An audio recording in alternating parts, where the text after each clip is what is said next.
Assalamualaikum warahmatullahi wabarakatuh. Halo teman-teman semua. Bagaimana kabar kalian hari ini? Semoga selalu dalam keadaan sehat dan selalu semangat untuk belajar. Dalam video pembelajaran sejarah kebudayaan Islam kali ini, kita akan mempelajari tentang teori-teori Islamisasi Nusantara. Selain itu, kita juga akan mempelajari tentang bagaimana sih caranya Islam bisa masuk ke Indonesia dan bagaimana bisa Islam berkembang cepat di negara kita. Yuk kita simak sama-sama materi dalam video pembelajaran kali ini. Materi pertama yang akan kita pelajari yaitu teori-teori masuknya Islam di Nusantara. Teori ini dibagi menjadi 4. Yang pertama teori India, yang kedua teori Arab, yang ketiga teori Persia, dan yang keempat teori Cina. Yuk kita bahas satu-satu. Teori pertama adalah teori India. Pencetus utama teori India adalah Pineapple, seorang profesor bahasa Melayu di Universitas Leiden, Belanda. Menurut teori ini, Islam masuk ke Indonesia melalui para pedagang dari India yang datang ke Nusantara sekitar abad ke-13. Selain berdagang, mereka juga memperkenalkan Islam kepada penduduk setempat.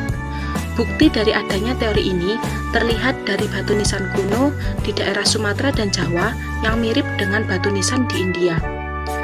Meskipun masih ada perdebatan mengenai asal-usul pastinya, namun menurut teori ini, para pedagang dan pendakwah dari India berperan besar dalam penyebaran Islam di Indonesia. Teori yang kedua adalah teori Arab.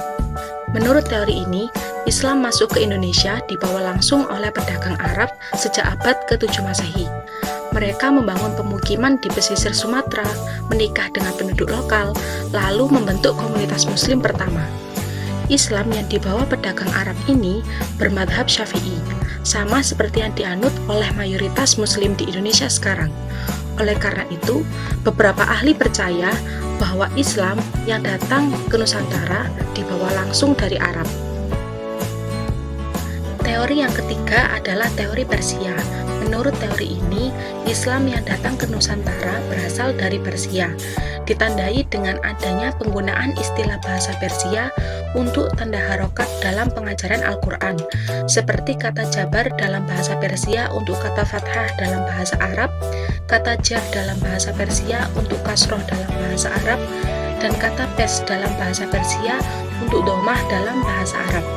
Selain itu, adanya tradisi peringatan Asyura atau 10 Muharram untuk mengenang wafatnya Husain bin Ali bin Abi Thalib juga menunjukkan adanya pengaruh Islam dari Persia di Nusantara. Dan teori yang keempat adalah teori Cina. Menurut teori ini, Islam masuk ke Indonesia melalui perdagangan pada abad ke-7 dan 8. Dari Arab, Islam dibawa ke Cina di zaman dinasti Tang dan kemudian tiba di Sumatera pada saat kerajaan Sriwijaya dan tiba di Jawa pada saat kerajaan Kalingga. Pada abad ke-15, Laksamana Cheng Ho dari Cina melakukan perjalanan damai ke kerajaan Islam di Nusantara. Ia singgah di pelabuhan Tuban, Semarang, dan Cirebon untuk membantu menyebarkan agama Islam. Bukti peninggalan mereka dapat dilihat dari Masjid Agung Demak, Masjid Sekayu di Semarang, Masjid Mantingan di Jepara, dan Taman Sunyarangi di Cirebon yang memiliki ciri khas ornamen Cina. Selanjutnya, kita akan mempelajari tentang bagaimana cara-cara masuknya Islam di Nusantara. Cara yang pertama yaitu melalui jalur perdagangan. Islam pertama kali masuk ke Indonesia sekitar abad ke-7 hingga abad ke-16 Masehi melalui para pedagang Muslim. Mereka berdagang dengan damai sambil menyebarkan agama Islam. Para pedagang ini membentuk pemukiman dan mengajarkan Islam kepada masyarakat sekitar melalui cara yang sederhana. Oleh sebab itu, Islam diterima secara luas oleh masyarakat Indonesia. Cara yang kedua melalui jalur pernikahan. Para pedagang Muslim yang awalnya datang untuk berdagang, lama-kelamaan mulai menetap dan membentuk perkampungan. Beberapa pedagang menikahi perempuan setempat, tetapi sebelum menikah, perempuan tersebut harus mengucapkan kalimat syahadat untuk memeluk Islam. Proses ini membantu menyebarkan agama Islam karena keluarga dari hasil pernikahan tersebut akan membentuk keluarga Muslim. Cara yang ketiga melalui pendidikan.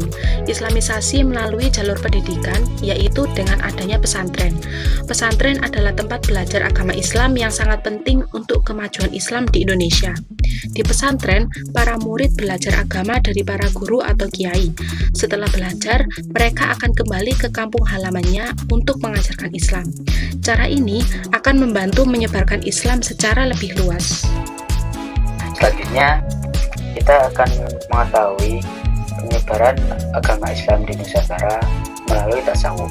Tasawuf adalah ajaran yang berusaha mendekatkan umatnya kepada Allah SWT. Contohnya, Wali Songo di Jawa yang bernama Sunan Kalijaga, yang dikenal karena cara dakwahnya yang sangat dekat dengan masyarakat dan kebudayaan Jawa. Sunan Kalijaga menggunakan seni wayang kulit dan gamelan sebagai media dakwah, menggabungkan ajaran Islam dengan kebudayaan Jawa. Adapun Sunan Giri adalah salah satu wali yang juga terkenal dalam penyebaran Islam di Jawa Timur, yang mengajarkan tasawuf sebagai jalan untuk mendekatkan diri kepada Allah SWT dan menekankan pentingnya kesadaran spiritual dalam kehidupan sehari-hari. Sunan Giri juga mendirikan pesantren dan banyak muridnya, yang kemudian menjadi ulama besar, menyebarkan ajaran Islam dan tasawuf di berbagai daerah. Politik merupakan metode penyebaran Islam dengan kekuasaan. Beralihnya agama penguasa menjadi Muslim sangat berpengaruh, dan rakyat serta pendukungnya akan mengikuti dengan cepat. Penguasa juga dapat mempengaruhi para penguasa lainnya untuk memanut agama Islam, sehingga dalam hal ini Islam akan mengalami perkembangan yang sangat cepat. Contohnya seperti saat Kesultanan Demak. Di Pulau Jawa, Kesultanan Demak juga memainkan peran penting dalam penyebaran Islam. Pada abad ke-15, Raden Patah yang merupakan pendiri Kesultanan Demak memeluk Islam dan memanfaatkan kuasanya untuk menyebarkan Islam di Pulau Jawa. Selanjutnya, Kesultanan Demak juga memiliki hubungan yang erat dengan kerajaan-kerajaan Islam di Sumatera atau Malaya, yang memfasilitasi penyebaran Islam ke wilayah Jawa. Keberhasilan Demak dalam menguasai wilayah pesisir utara Jawa dan memperkenalkan Islam ke masyarakat Jawa yang pada waktu itu mayoritas menganut agama Hindu dan Buddha. Selanjutnya yaitu melalui seni dan budaya. Untuk penggunaan jalur kesenian ini hampir sama dengan tasawuf, akan tetapi tasawuf ini adalah isi dari seni dan kebudayaan tersebut. Kalau seni dan budaya itu seperti wayang, syair, dan yang lainnya, tasawuf itu yang berada pada di dalamnya, seperti wayang yang di dalamnya diselingi dengan pengertian-pengertian tasawuf dan ketasawufan kepada Allah SWT. Nah, untuk penggunaan jalur kesenian sebagai media dalam berdakwah adalah sesuatu daya tarik yang lain, seperti seorang sejarawan dari Persia yang tinggal di Malabar pada abad ke-15 Masehi, yaitu Zainuddin Al-Ma'bari, yang menggunakan syair-syair indah dalam menyebarkan agama Islam di Nusantara. Ada juga seni wayang kulit yang berfokus pada ajaran moral Islam dan perjuangan para nabi serta tokoh-tokoh Islam yang dapat memberikan teladan bagi masyarakat. Nah, selanjutnya ada juga beberapa faktor yang menjadi penyebab kenapa Islam mudah sekali berkembang di Nusantara. Kalau kita lihat, yang pertama yaitu dari faktor agama. Faktor agama yaitu akidah Islam itu sendiri dan dasar-dasarnya yang memerintahkan menjunjung tinggi kepribadian dan meningkatkan harkat dan martabatnya, menghapus kekuasaan kelas rohaniwan seperti Brahmana dalam sistem kasta yang diajarkan di Hindu. Masyarakat yang diyakinkan bahwa dalam Islam semua lapisan masyarakat sama kedudukannya, tidak ada yang lebih utama dalam pandangan Allah kecuali karena takwanya. Nah, jadi singkatnya, yaitu dalam faktor agama ini, di agama Islam tidak ada mengenal sistem kasta. Kalau sistemnya di Hindu Buddha itu ada Brahmana dan lain sebagainya. Akan tetapi di agama Islam tidak ada sistem kasta, semuanya sama tergantung takwanya di hadapan Allah SWT. Tentunya yaitu dari faktor politik. Faktor politik yang diwarnai oleh pertarungan dalam negeri antara negara-negara dan penguasa-penguasa Indonesia, serta oleh pertarungan negara-negara bagian itu dengan pemerintah pusat yang beragama itu.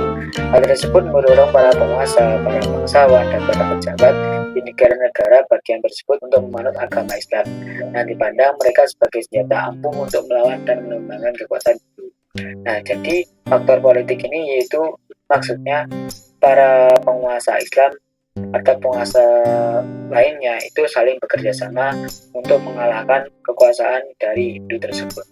Nah, ketika kok dari rajanya itu beragama Islam, maka otomatis dari masyarakatnya pun akan beragama Islam.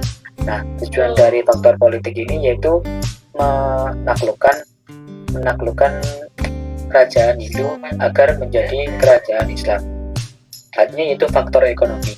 Faktor ekonomis yang pertama diperankan oleh para pedagang yang menggunakan jalan laut, baik antar kepulauan Indonesia sendiri maupun yang melampaui perairan Indonesia ke Cina, India, dan Teluk Arabia atau Persia, yang merupakan pendukung utamanya karena telah memberikan keuntungan yang tidak sedikit, sekaligus mendatangkan biaya masuk yang besar bagi pelabuhan-pelabuhan yang disinggahinya, baik menyangkut barang-barang yang masuk maupun yang keluar. Karena perdagangan melalui lautan Indonesia dan India hampir seluruhnya dikuasai pedagang Arab, maka para pejabat dan bangsawan itu yang bertindak sebagai agen-agen barang Indonesia yang akan dikirim keluar dan sebagai penyalur barang-barang yang masuk ke Indonesia banyak berhubungan dengan para pedagang Muslim Arab yang sekaligus mengajak mereka kepada agama Islam. Kalau lebih singkatnya, yaitu dalam faktor-faktor tersebut mengandung 5 poin. Poin yang pertama yaitu syarat masuk Islam sangatlah mudah. Seseorang hanya butuh mengucapkan 2 kalimat syahadat saja dan secara resmi bisa masuk agama Islam. Yang kedua, yaitu agama Islam tidak mengenal sistem pembagian masyarakat berdasarkan kasta, seperti yang dijelaskan pada faktor yang pertama yaitu faktor agama. Nah, sehingga dalam ajaran agama Islam tidak dikenal adanya perbedaan golongan dalam masyarakat. Dan yang ketiga, yaitu penyebaran agama Islam dilakukan dengan jalan yang relatif damai tanpa melalui kekerasan. Akan tetapi, pada faktor politik ini bisa juga menggunakan faktor kekerasan apabila sudah mencapai batas yang sudah dilakukan. Yang keempat yaitu sifat bangsa Indonesia yang ramah tamah memberi peluang untuk bergaul lebih erat dengan bangsa lain. Nah, yaitu upacara-upacara keagamaan dalam Islam lebih sederhana dan bisa dikolaborasikan dengan adat istiadat yang ada di Nusantara. Demikian materi yang dapat kami sampaikan. Semoga video pembelajaran ini dapat bermanfaat dan menambah wawasan teman-teman semua. Sampai jumpa di video pembelajaran selanjutnya. Wassalamualaikum warahmatullahi wabarakatuh.